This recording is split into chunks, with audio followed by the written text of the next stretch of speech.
So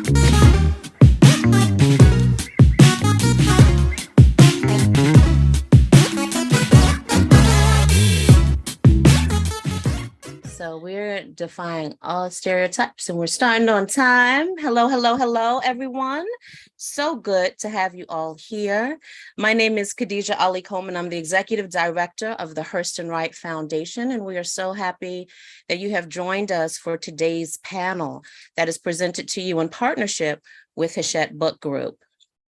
The Hurston Wright Foundation, our mission is to provide services, supports, and opportunities that mentor, recognize, and provide community for professional and aspiring Black writers. We offer workshops and classes taught by award-winning authors, serving emerging and mid-career adult writers. We also have youth programs. But more than 1,000 Black writers have taken our classes since the first one in 1996, increasing diversity in the cultural community as they have gone on to create books and careers as professors, local cultural workers, and national thought leaders. Today's panel is the Black Writer's Guide to Being Agent Ready. As I said earlier, it's presented to you in partnership with Hachette Book Group. Hachette Book Group is a leading U.S. general interest book publisher made up of dozens of esteemed imprints within the publishing groups Basic Books Group, Grand Central Publishing, Hachette Audio, Hachette Books, Hachette Nashville, Little Brown and Company, Little Brown Books for Young Readers, Orbit, Running Press Group, and Workman Publishing. Today's panel is moderated by, by Tracy Sherrod. We here at Hurston Wright are big fans of Tracy Sherrod. There's no limit to what we can say about this outstanding individual who is currently the Vice President and Executive Editor at Little Brown and Company, and has been a publishing professional for more than 3 decades. She has worked at Marie Brown Literary Services, Henry Holt, Simon & Schuster, and most recently as the Vice President and Editorial Director of Amistad, an imprint of HarperCollins Publishers. As a young editor at Simon & Schuster, she published Tupac Shakur's The Rose That Grew from Concrete and launched Zane's career, which consists of multiple bestsellers.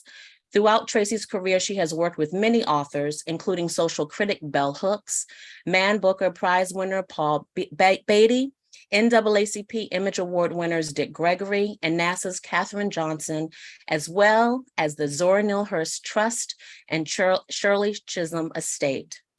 During her tenure at Amistad, the imprint published #1 New York Times bestselling titles such as Cicely Tyson's Just As I Am and Steve Harvey's Act Like a Success, Think Like a Success, and other New York Times bestsellers, including Barracoon by Zora Neale Hurston.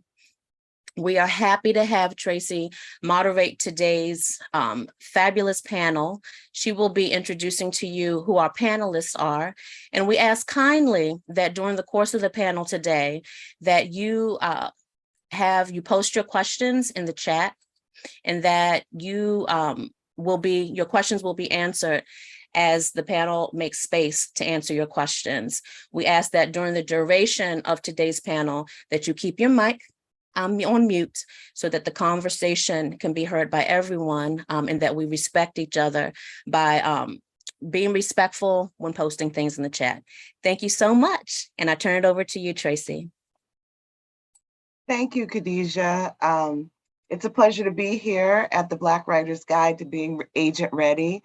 And I want to thank the planning team, which is Carrie Bloxham, the Chief Diversity Officer, Sophie Cartel, and Avani Goswami, and also you, Khadijah. Thank you for the introduction. And now I would love to introduce our esteemed panelists. I'm so happy to have this wonderful group of agents together, and I hope it's the beginning of a long friendship between you all, and if it hasn't started already. And we have Shabnan Banjari McFarland from Odom Media Management. We have Albert Lee from United Talent Agency. We have Regina Brooks from Serendipity. And we have Jodri Brodix from Park and Fine, and Carlos Segura from CAA, Creative Artist Agency. And so I'm going to ask questions, you guys, but feel free if you want to expand on your bios as we go, and tell people more about yourselves. But I think I just love this group of agents. I think you guys are doing extraordinary work. And so I'm going to start with Shabnam. Shabnam, since you're relatively new to agenting, and you can let us know how many years now if you'd like, what has been your greatest challenge in finding authors and securing deals with publishers? Yeah, thank you for that question, Tracy. And hi, everyone. I'm Shabnam calling in from Oakland, California, so repping the West Coast. Honored to be in conversation with you all.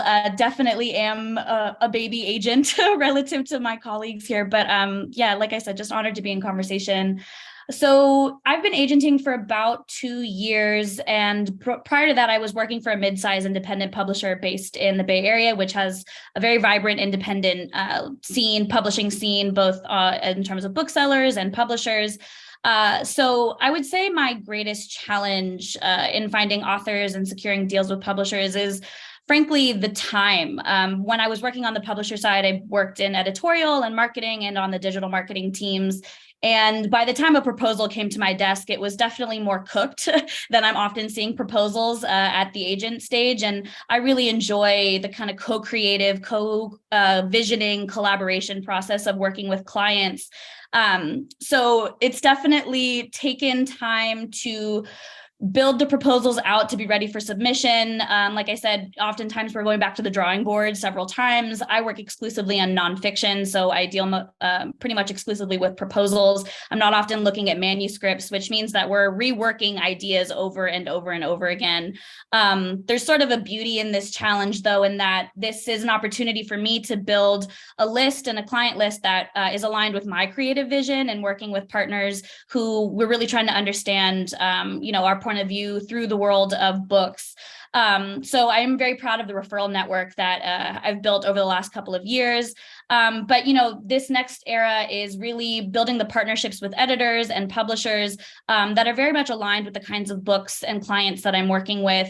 The kind of nonfiction that I work on deals mostly with what I would describe as movement media. So people writing about justice, whether that be racial justice or gender justice, climate justice. So I really enjoy working with clients and writers who have a strong point of view about the world that we want to live in, and which everybody has enough. And so oftentimes that is Black writers who are thinking through the systems that we all move through.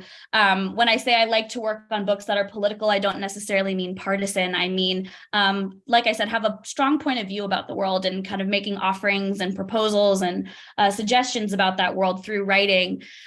So yeah, I would say it's definitely time that has been kind of the patience of building those deep networks and wide networks. A colleague of mine, Leslie Sam Petty, who's also with Odom Media Management, which was founded by Monica Odom, which I'm sure many of you are familiar with Monica's work. Monica and I met through a project and a client that we were working on together when I was with the publisher. The way Leslie put it is being an agent is kind of looking through a kaleidoscope in that as an editor or as a book marketer, you might be looking at the same thing in terms of a manuscript or a proposal or a contract. But as an agent, you're kind of shifted that mosaic of the kaleidoscope where you could be looking at an entirely different, you're looking for different clues, you're looking for different details. So it's these last couple of years in particular have been kind of getting to know the intimacies of what my clients' needs are, and kind of broadening that creative freedom and that deep relationship building, which takes time, as books do. Thank you. And so, I'm assuming that everyone's attending the panel because they know that you need an agent in order to sell a book these days.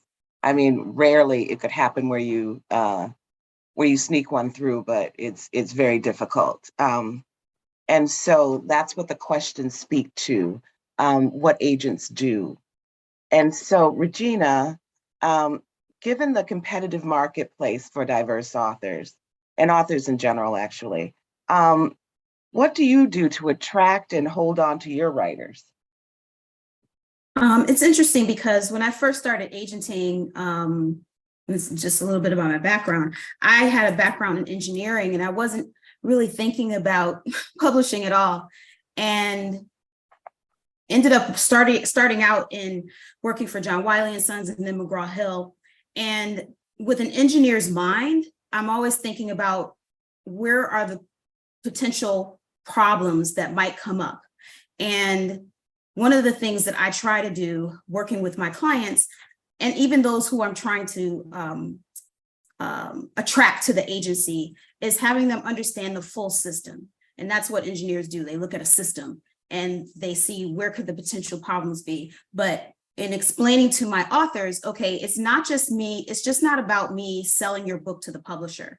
It's about me walking you through the process, helping you understand the intricacies of the business, because there's a lot of kind of small things, what would be considered small things, that can really upend an entire book and career. And so helping my authors understand the full scope of the process. And I think also helping them understand the idea of patience, patience with the process throughout all aspects of it. The industry has kind of had a few tumultuous points over the last few years, and things that normally happen a certain way, some things were just upended. And so part of what I feel my responsibility is to help educate them on what's happening in-house also. So it's not just about their book, but what are some of the things that might affect their book? And I think one of the unique things about my agency also is I do help a lot with marketing and with publicity. So oftentimes inside the publishing houses, there's a template type of, I don't call it the template, but there's a template type of marketing campaign or publicity campaign. And one of the unique things that I bring to the table is the fact that I have my finger on the pulse of the audience, that oftentimes the book are being sold to, or the readership. And so helping the publishers understand uniquely how to reach those readers and how to reach them in unique ways. And I found that publishers find that to be very helpful, because they often don't have their finger. I mean, if you think about it, there's a book about everything, right? So it's hard for authors, it's hard for publishers to know all those unique niche audiences. But I make it my responsibility to work in tandem with my author so that we can very clearly articulate to the publishing company who this audience is, how to reach them, and how to get them excited about the work, how to get them to talk about the work. And oftentimes, not every agency does that. A lot of agencies are really about the sell, and then they turn it over to the editor, which is very important. But I see the editor, the author, the agent as a nice triad, a three-legged stool, and we all work together to try to make sure that the book and the author are successful. Thank you, Regina. And Albert, I heard a rumor, I don't know if it's true or not, that you sold like 8 books in a week. Is that true? I don't know. I think I've got like half a dozen submissions going on right now, but these things happen at the pace that they happen. And I think just for the purposes of this audience, who I know is coming to this panel because they're interested in finding their path into and through the publishing universe, I think that the timeline is always going to conform to what feels, right for you. I know this isn't the question you asked, but,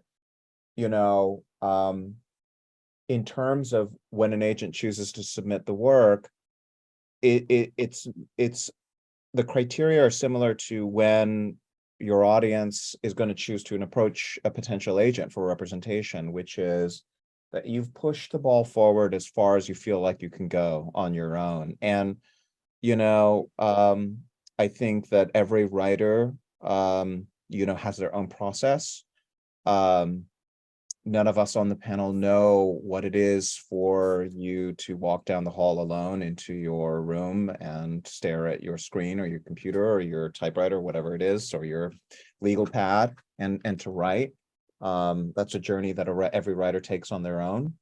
But you know, you might have a trusted circle, you might have a writer's workshop, a group of trusted confidants and friends and readers. I think all of us have picked up books, and you look at the end of every favorite book and you look through the acknowledgement section and you see the writer thanking countless friends, spouses, family members, teachers, strangers, you know, who've been part of that journey. You know, so that's I think it's important for when a writer feels ready to approach an agent that you remember that, you know, agents work on commission, which means that an agent's never going to ask you, or an ethical agent certainly is never going to ask you for money.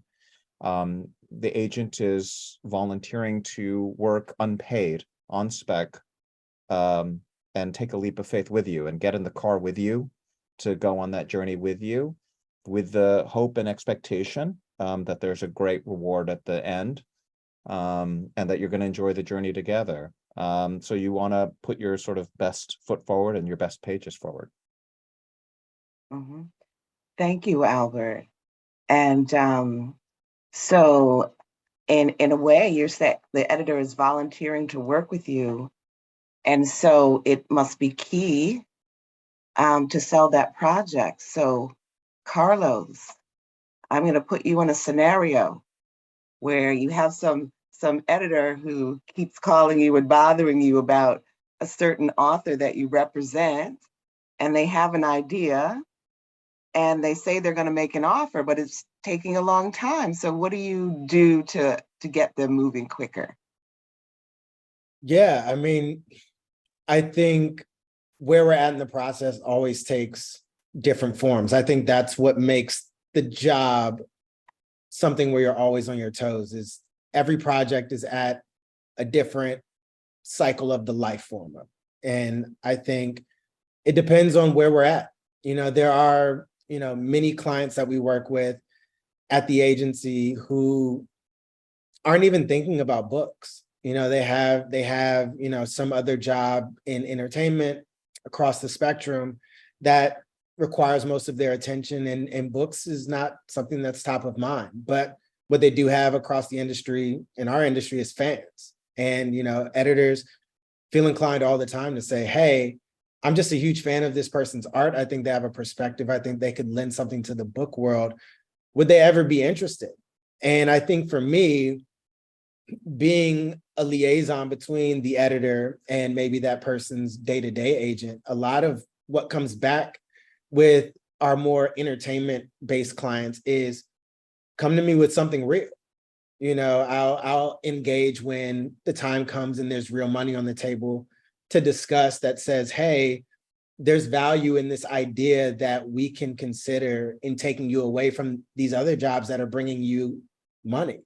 You know, so I think for me, it's about understanding where we're at in that process, where this person is at with books, where, you know, we have clients that are not even thinking about it. And if an editor wants to bring that offer, then in that time frame, they can do so. But I normally don't like to broach those conversations until something real is on the table and we can like actually tell them something concrete is there to consider. You know, there are other situations where I have an author that I have been working on a proposal with for a while, and we're ready to submit it to a wide editorial audience. But I think for me, as an agent, it's also my job to understand the people that I'm working across from in this business and see, you know, are there editors that may bring a certain perspective, a light touch, and understanding to a project that no other editor can. And I think there are scenarios where it would make sense to approach that editor and say, hey, before we go out wide with this, I really think that your perspective and the projects that you're looking for based on our conversations would lend itself well to working well with this author. And in that situation, I'd probably put a time clock on it. because what we can't do is, put the project with the singular editor and let them go off in silence and wonder what's happening. I think for authors, putting a book out is a scary endeavor. And I think managing emotions, managing expectations is an ongoing job.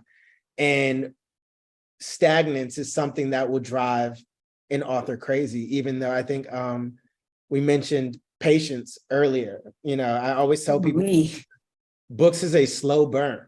If you want to write a book, that means you need to get comfortable because we have a long road ahead. And I'm here with you during that process. But I think, giving an editor a time clock to say, if you're serious, come back to us with something real and let's have a conversation to see if this is a potential fit. We can't have one editor just kind of holding up the process, because there are probably other editors who also may be great fits for it, who are also looking for this type of material. And what we don't want to do is kind of let the project go into an abyss because somebody has vocalized an interest without showing their interest, and I think for me, it's about being able to navigate those conversations. It's about being transparent with the editor. It's about understanding what the client wants. There are some clients who are like, no, I want to put this in front of as many people as possible that you feel like should be receiving this. And I want to see what happens from there. I think it's really about managing the personalities, managing the expectations, managing the process, and letting the editor know where you stand as well. Like, of course, we're happy to always field a blind offer for an author, but also know this is a business and there's competition in it, and know that somebody that you might be a fan of, other people might be as well, and they could be coming to knock on that door tomorrow, so like Albert said, it is a timing business. When it's time to put out that book, when it's time to put it out to editors, the timing is everything, and understanding how that timing can impact the viability of the project in the market, how it can impact, where this project lands for your client, and understanding that the idea is always making sure that you're getting the best possible result for them and not you. So I think being an agent, we're kind of adherent to converting, these big ideas and this creative into business and money. But, at the end of the day, we are representatives of our authors, and we're adherent to what they want and their desires, and we're helping them make their dreams come true. So, it's really about doing what's best for them in that moment. Thank you, Carlos. And Jodri, before you submit things to editors, you need to submit something. And so, in assisting an author in preparing their proposal for submission to editors, what are the most important elements to include in the proposal? Yeah, I love this question. I love that it's coming after everyone else has kind of put some input in here as well, because I feel like I'm going to touch on a lot of what everyone else has already said. But if you're thinking about putting together a proposal for editors, and this answer will kind of reflect a bit of the type of author that I work with, in that I work mostly in nonfiction, and I work with a lot of people who are looking to change some aspect of how we're thinking about the world, how we're thinking about like our health and our bodies, how we're thinking about how we interact with them, as Shabna said, with the systems. Like, these are the kind of the people who are doing something out in the world, who have unique access to information in some way or another, whether that means through lived experience, through original research, through creating a unique business or a nonprofit or mission-driven organization in that way.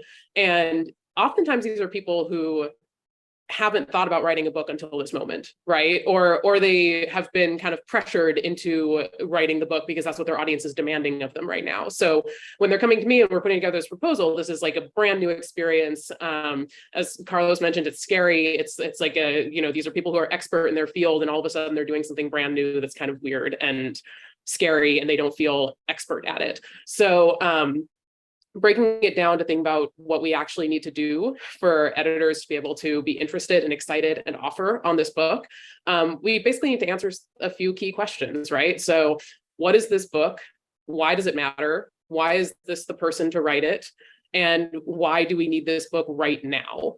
And, you know, a lot of agents will put those pieces together in different ways, but I think the kind of key elements are always there.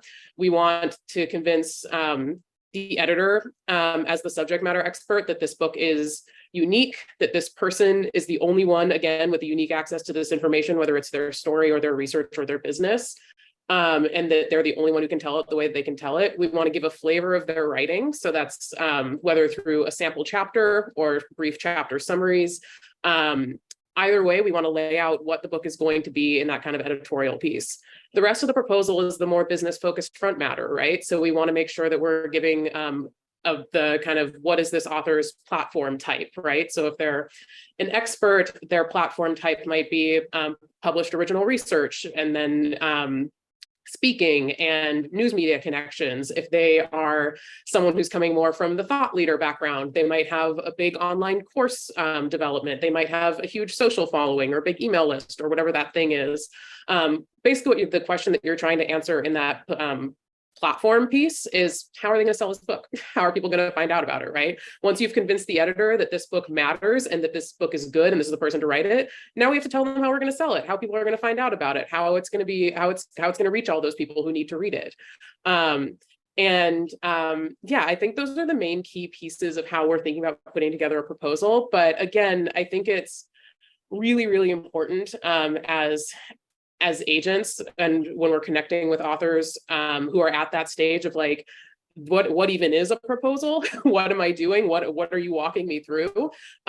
Is that we're not only walking through like what it is that we're presenting to editors, but what matters to the author, how we get what matters to them on the page in a way that we're also conveying what matters to the editor, because those two things are not always the same.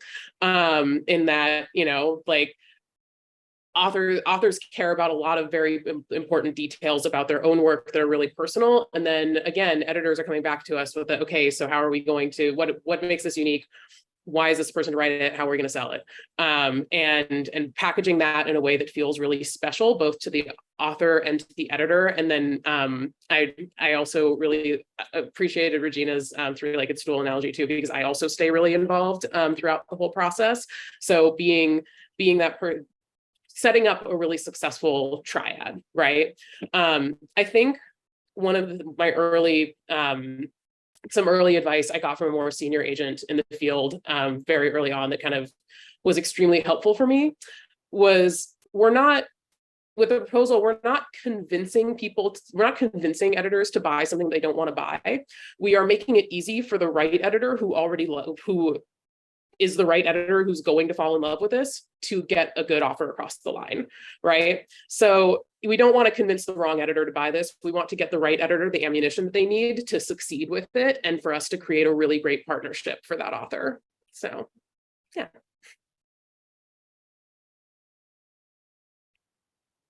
Can I just say one thing about that? Also, in terms of when editors pass, they will say, oh my gosh, this is a great proposal. This author is amazing, but I'm not the right editor for it. So when we get passes like that and communicate back to the author, it's not it feels good and bad at the same time. It's like, oh, we do have something here. We just got to find the right person. Exactly.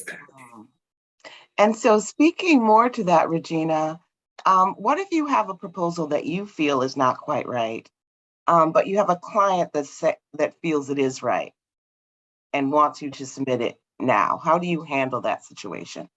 Is there any language you use or? Well, that happens actually very often. I see my role, I do a lot of children's books, and oftentimes people feel like the children's book market, especially picture books, are just easy to throw out there and just put out in the world. But it's really a very special skill set. And so one of the things that has happened, especially over the last like 3 to 4 years, is I feel like the picture book market has really been super robust. And so people are seeing that and they're like, oh, I want to do, some of my adult authors want to do picture books, or they want to do a graphic novel, and kind of the sexier kind of things that are out in the world right now. And one of the things that I oftentimes tell them is that I really hope that they understand that there is no kind of like, you can't just throw these things out into the world, because not only because they won't sell, but also because it can fracture your reputation as a writer. And also, again, that triad, editors want to work with agents who send them good projects. And all agents want to be able to send the best of their best. And I often tell my staff, like, if we think it's an A, there's going to be editors out there who think it's a C. So we can never send C level projects out there thinking, okay, well, someone else is going to think it's A, because it's always downgraded once we get it out into the world. It's with editors. So oftentimes what I say to my authors is, I think we can get this tighter. We just need a little bit more time. Oftentimes I'll do peer reviews. So like in the university press marketplace, when we're submitting projects to them, they will send things out to get peer reviewed before they even make an offer. And if I have a project where I feel like this isn't quite where it needs to be, I will say, okay, I want you to pick 2 to 3 people that you want to like take a look at this and give you feedback. And I'm going to pick 2 to 3 people. And let's just do kind of like a internal focus group to see whether or not this project is as strong as it can be. And usually authors who are open to this process, they really learn a lot from it. And they realize, oh man, I was excited about this, but don't send this out, Regina. Let me tighten this up. And so that's one of the things that I'll do. The other thing that happens is when authors are kind of pushing me to send something, and I know either this is not a good time. Editors are very nervous right now. So this project is a project that's going to take someone who's gutsy and is willing to take a chance. And this isn't a chancy time. So I'll explain what's happening in the industry, and so that the author has a really good sense of why I'm hesitant about getting it out into the world. And I think Albert and Carlos were talking about timing. And there's sometimes people always say, well, what's a good time to send something out? It's not oftentimes based on, oh, this month, or, this month is good and this month is bad. But part of our job is as agents, is to know kind of get a feel for and have an intuition about when an editor is going to be open to reading something. And so I try to communicate that to my authors about the fact that they have to trust me.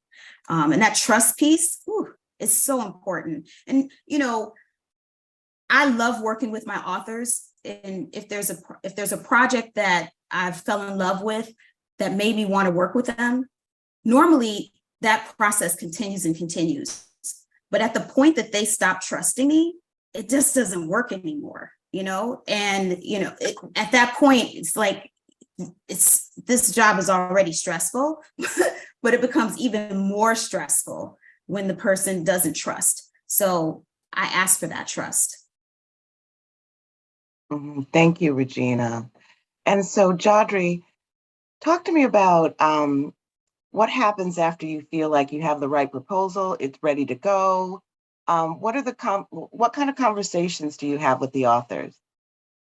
Do you let them know what's going to happen? Like the proposal's ready, do you let them know who you're going to send it to? How does all that work for you?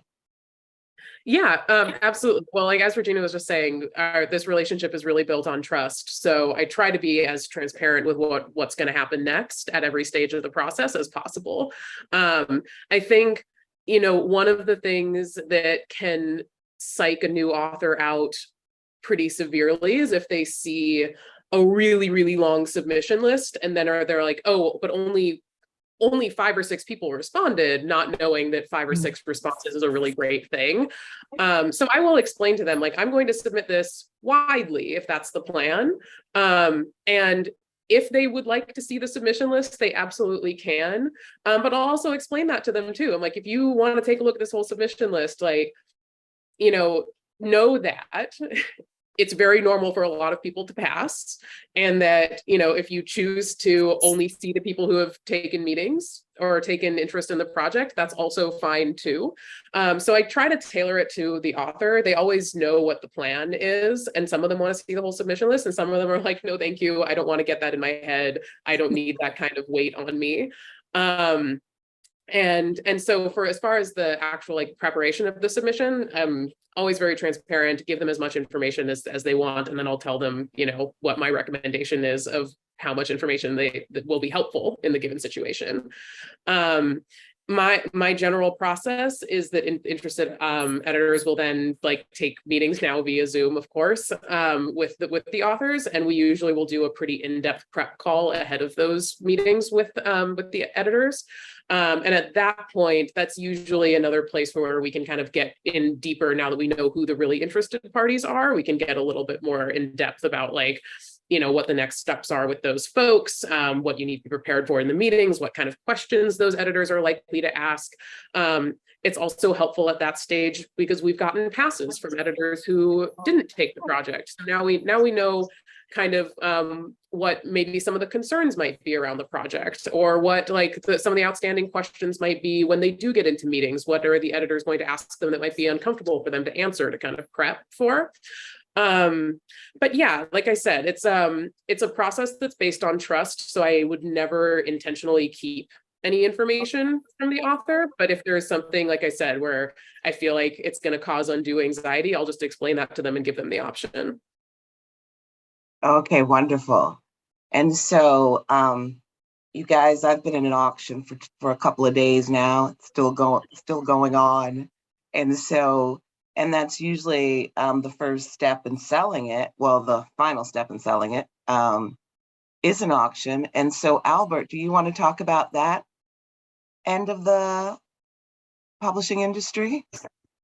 I'm sorry, you mean like the auction process, the submission process? Is that what you mean? Yeah, no, the auction part, just in general, are most books auctioned? Are they often not? And if they are auctioned, I mean, that would be the dream. That would be the dream scenario, I think, for any writer, right? But before I answer that question, I want to just touch on.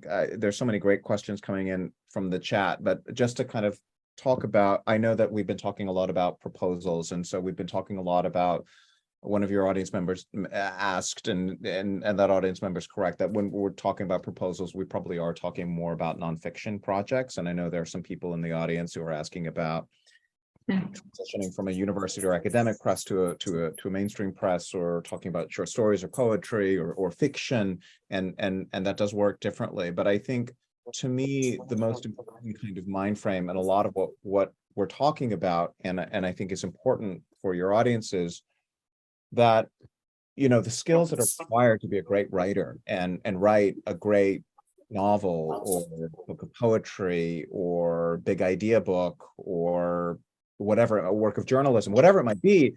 The challenge is always about kind of engaging with an agent, engaging with a publisher, engaging with the process, is about changing your mind frame from being a great writer to being a great salesperson, and that's really hard for a lot of people.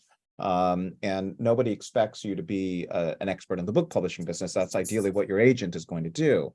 So to answer some of the questions from your audience, there's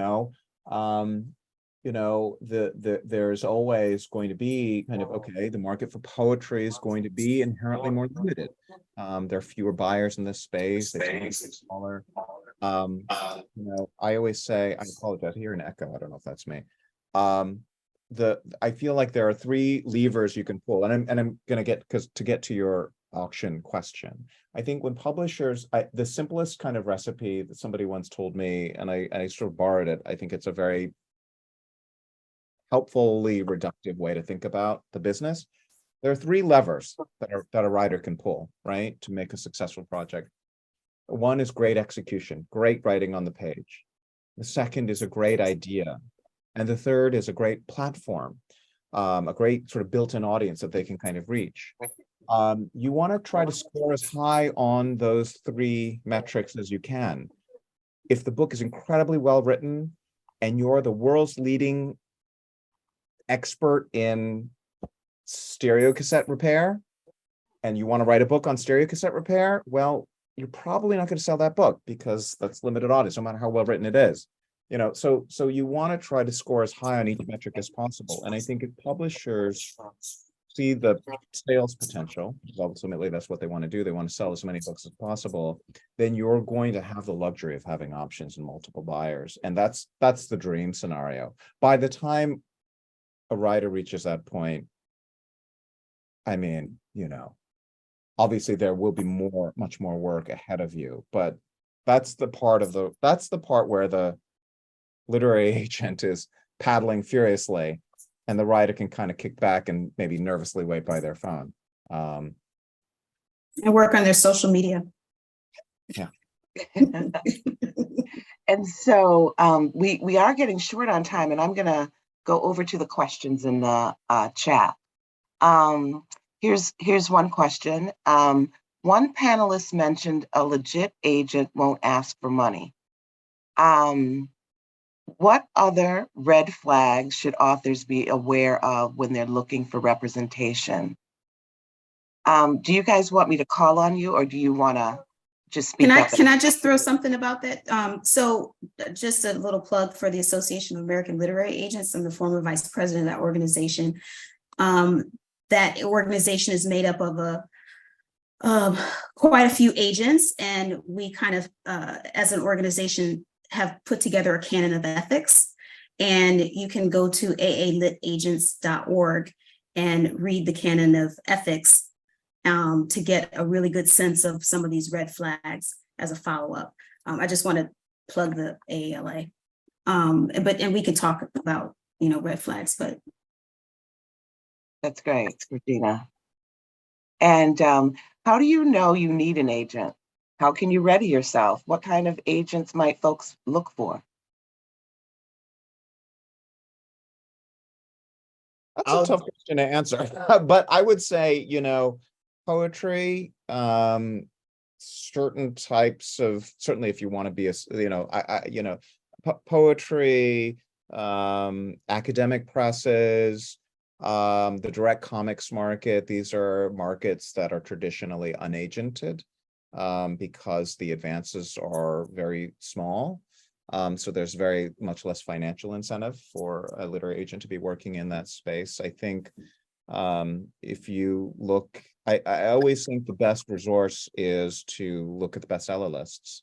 And if you look at the bestseller list, you have a sense of what people want to read. Because go back to that thing of the key challenge is going from the mindset of the writer to the mindset of the salesperson. With the help of a literary agent, you know, it becomes no longer about what you want to meet the point at which, you know, what you want to write and what people want to read. Because, you know, a book is, obviously, all of us are book people. We're book lovers. We believe in it. It's one of the oldest forms of media out there, but it's also one of the most expensive. You know, you're asking people to pay $27, $30 and invest 10, 15, 20 or more hours of their life. You know, so, you know, imagine if you could fast forward. An exercise I often do is like, if you could fast forward through life and you've written the book and you have the perfect publisher and the cover's amazing and you're so proud of it and you're holding it in your hand, teleport yourself to a city where you've never been and you know no one, and you walk into a restaurant and you've got 10 books and you got to sell it. How are you going to convince those people to interrupt their meal and say, wow, that sounds amazing, I'd love to buy that book? And that's the kind of the mental shift with the help of a literary agent that I think, you know, that's the challenge and opportunity.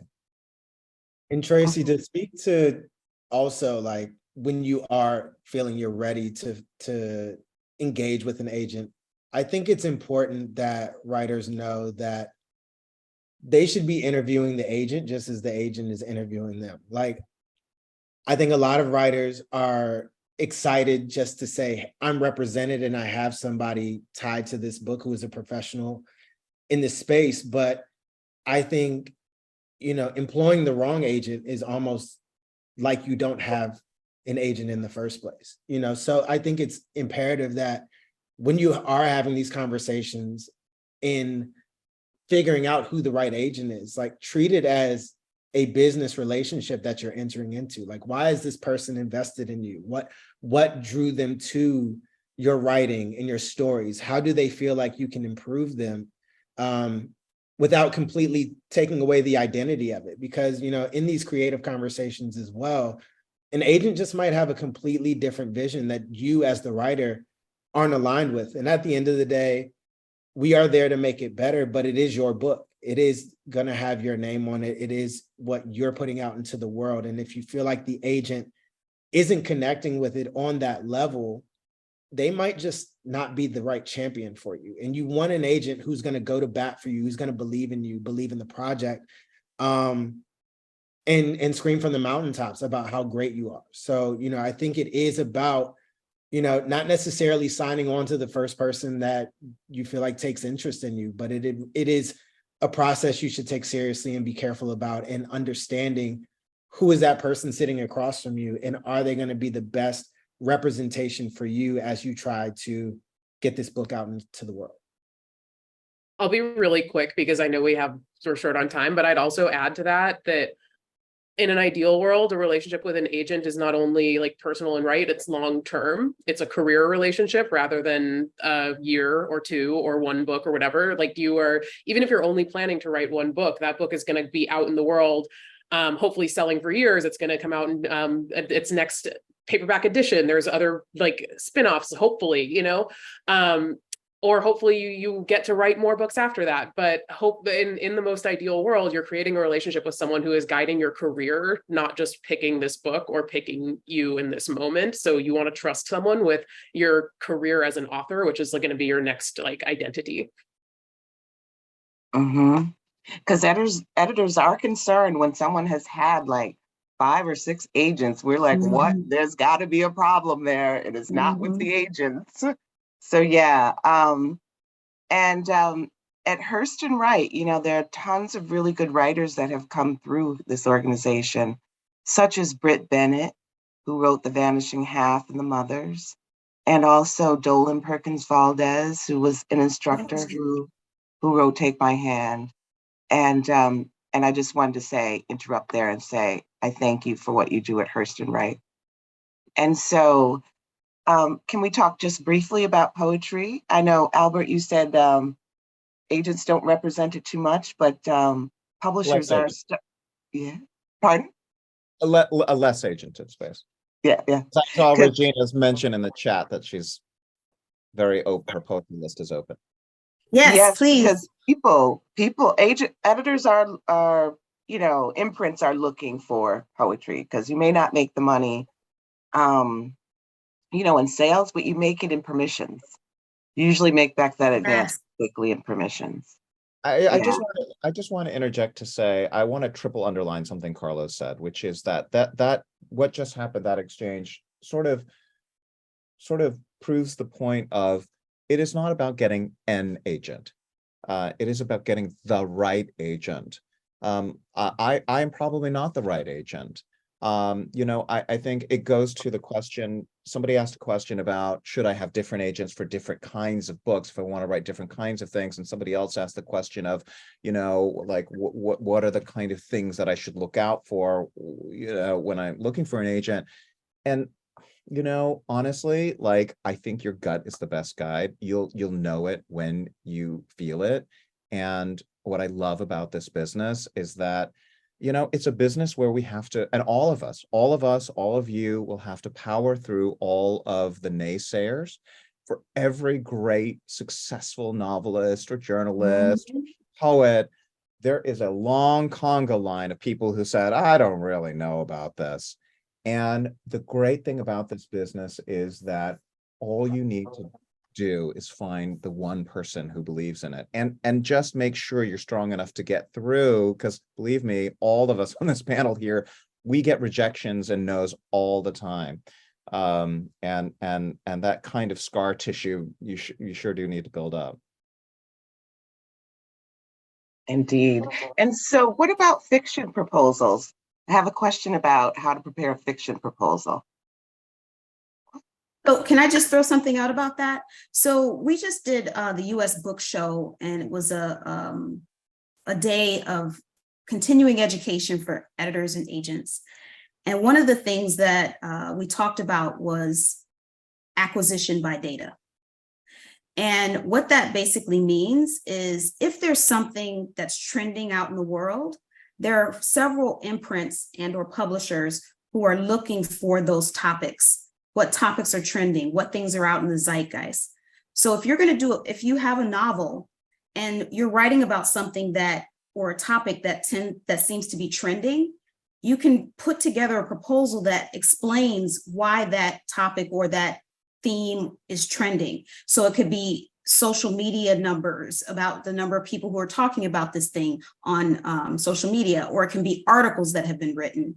When I do proposals with fiction, I generally want the editor to understand fully, not just with a little bio, but have a real full, robust sense of who this author is, both biographically, but also, these are their social media numbers. These are some of the people that they know. These are some of the organizations or associations that they're committed to or working with. These are some of the contests that they've won. Someone asked a question about getting an agent and some of the ways that they can get attention. I just signed up an author who won a mystery contest. She was looking for an agent. I loved her writing. She had multiple other books that were going to be of interest to me. And as an agent, especially of a somewhat boutique agency, it's easier for me to represent one author that's going to write 10 books than 10 authors who are going to write one book. So I'm looking for people who can be somewhat franchised, both in the adult world, the children's world, if the talent is there. Mm-hmm. And how do you all navigate being an agent for someone who is in academia and navigating the space between academic press and mainstream press? For nonfiction, oh, go ahead, Albert. I'm doing this right now. I'm one of my, we're doing meetings for an author.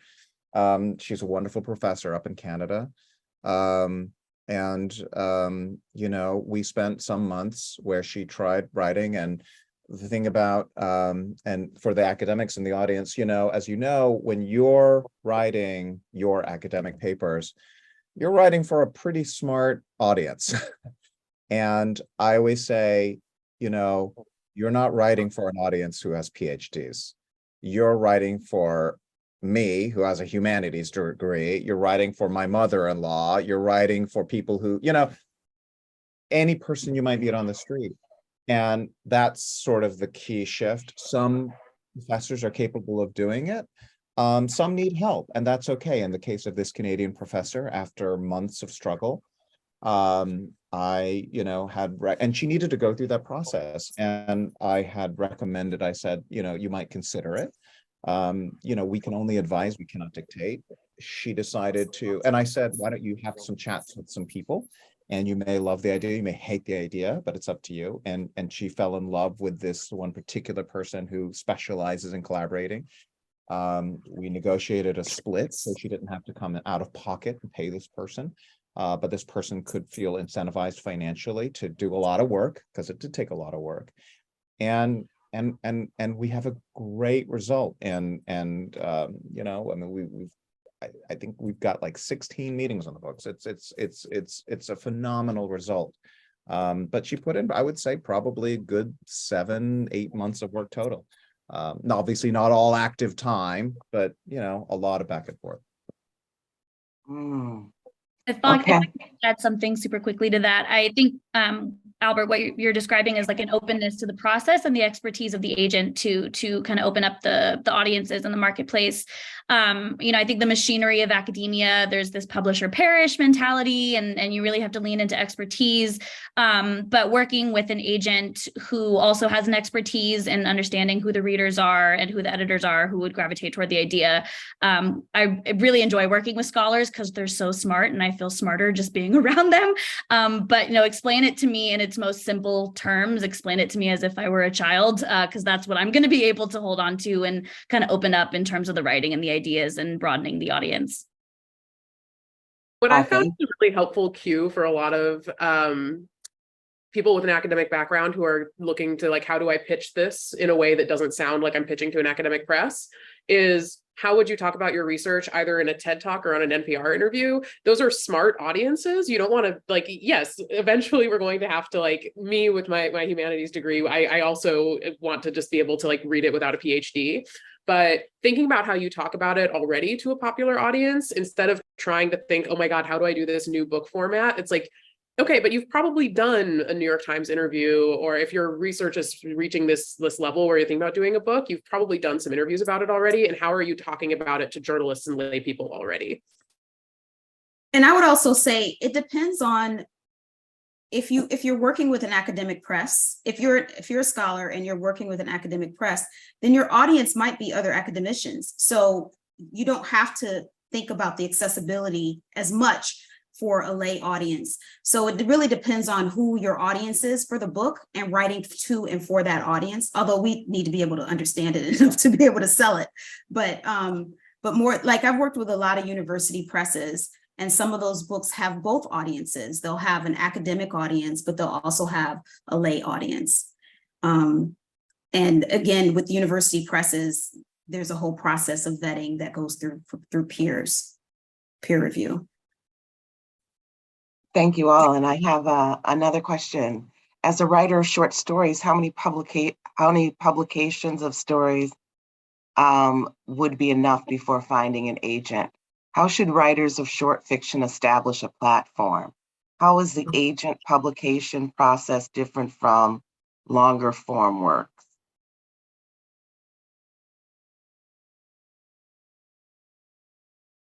Yes. I can give an answer. I don't know if this is helpful.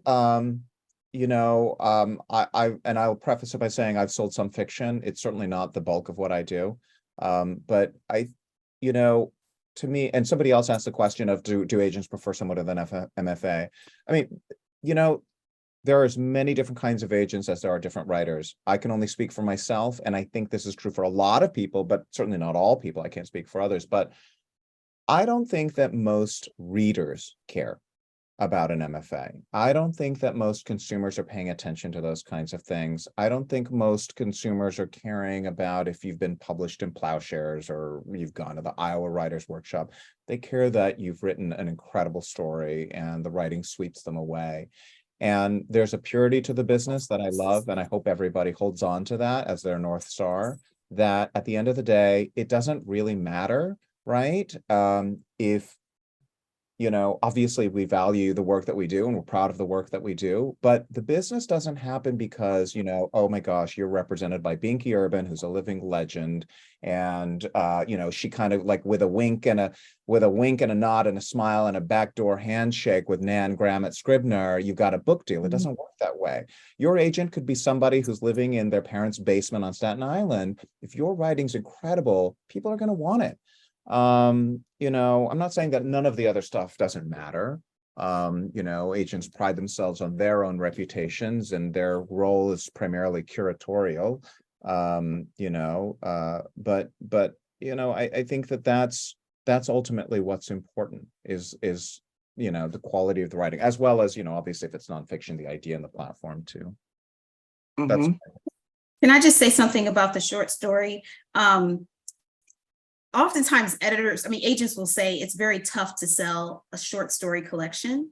And the reason they say that is because there are few editors that I'm aware of that will, for a debut short story writer, do a short story collection. However, there are always these exceptions. I mean, I always say, just when you think you know, think again, because I've been surprised. I've worked with authors where I was like, short story collection, what am I going to do with this? And then I'm reading it and I can't stop reading it. And I'm like, oh, if I'm feeling this, I know I can find an editor who's going to feel the same way. But I will say that oftentimes because they're in the MFA programs, there's so much emphasis on short form writing. I encourage authors to think about one of those short stories to see whether or not it can be expanded into a novel. Thank you. And as an editor, we There are a few editors who are we love story collections because that's typically the finest writing, but it's challenging to get it through the acquisition process. But then you can be hopeful when you think about people like Disha Philyaw and The Secret Lives of Church Ladies, who published by short stories by University Press, National Book Award finalist, and selling. So you never know what can happen. And that's why Regina says, think again, because it is true. You never know. When something touches you, go with it, as an agent and as an editor. And authors, write from your heart and it will connect with someone. As agents, and another question came in. Does the current climate impact your jobs? So in your role as an agent, giving book banning, layoffs, all those things that are happening in publishing? I mean, every day. I mean, we have to always have our ear to the street. I mean, there's, a lot of layoffs happening across the industry, and with some people where you're like, I was excited to send this person a project in a week. You just never know. And I think being an agent, you have to be nimble. You have to be nimble with the progress. I mean, the process. You have to be nimble in how you navigate your authors and editors as well. Like the industry is ever changing, and it's a fast moving industry. I think something I will always remember is when we were down bad with COVID, and the industry, it seemed like everybody was coming to us with the COVID book. I have the COVID book. I want to be the person that writes the COVID book. And it's like, if you were reaching out to us a month into COVID, you're way too late. The industry does not wait for anybody, and I think for us, it's about, and I think Regina was speaking to this earlier, about being up on the market and being up on what's happening and being able to educate not only ourselves, but our authors when it comes to this process and how it's changing and how, we might have to press the brakes on something to give it its best possible chance in the market. Although an author may not like it, it could be for the betterment of them getting acquired. I think I always call book publishing like the perfect storm. Like you have to, I think as Albert said, find the right editor who's ready to dive into this and be the champion for it. You have to have the perfect timing. You have to have the right materials. So Jadri was speaking to, putting a proposal together. And I always tell my authors, like, there is not one element of this that you can afford to shortcut. You get one bite at the apple to give the best possible first impression with these editors who are going to see it. And to what you said, Tracy, about the acquisition process, the editor is not the only person involved in that. So, I think what I try to make writers understand is there are multiple pieces at play. The writing, of course, has to be great, but what does your marketing and publicity section in your proposal say? Because this editor is going to go back to their marketing and publicity team, and they're going to figure out, can we sell this thing? Who can we pitch this to? Is there a market for this? So you're going to be speaking to different audiences, although the editor is going to be the face that you see and the person that is originally fielding this. But it is a lot of moving parts. And again, as an agent, you have to be ready to think on your feet, re-strategize, recalibrate, be able to move through these things and move through them with confidence. I think Regina said, like, when your client loses trust in you, it's very hard to be their agent and their representative. So you have to show them that you have control of the situation, that you understand what's going on, and inform them about how we move forward and get the best result, and be solution oriented with a very rapidly changing, always changing industry. Thank you, Carlos. And thank you to all the panelists. Thank you so much for joining us tonight. It's been an invaluable conversation. There's like 74 more questions or something I didn't get to, or messages, and I'm really sorry about that. But we are out of time, and I thank you for your time and your smart and invaluable information. Thank you so much. And thank you, Hurston Wright and Hachette Books. Thank you for having us. Thank you for having us. you. Thank you.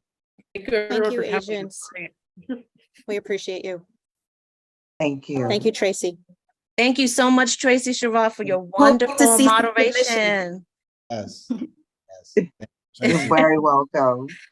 And for everyone who's joining, thank you so much. This is actually our final panel for the summer, our Summer of Writing series. I'm so glad that all of you have joined us. Please visit us at hurstonwright.org for more information about the organization.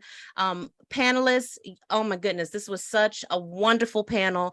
Some of you have asked in the chat if this will be posted, if it's being recorded. It is being recorded, and we will do our best to upload it within the next 2 months. So thank you so much, everyone, for attending, and follow us at hurstonwright.org for more information on our programs. Bye, everyone. Happy Thursday.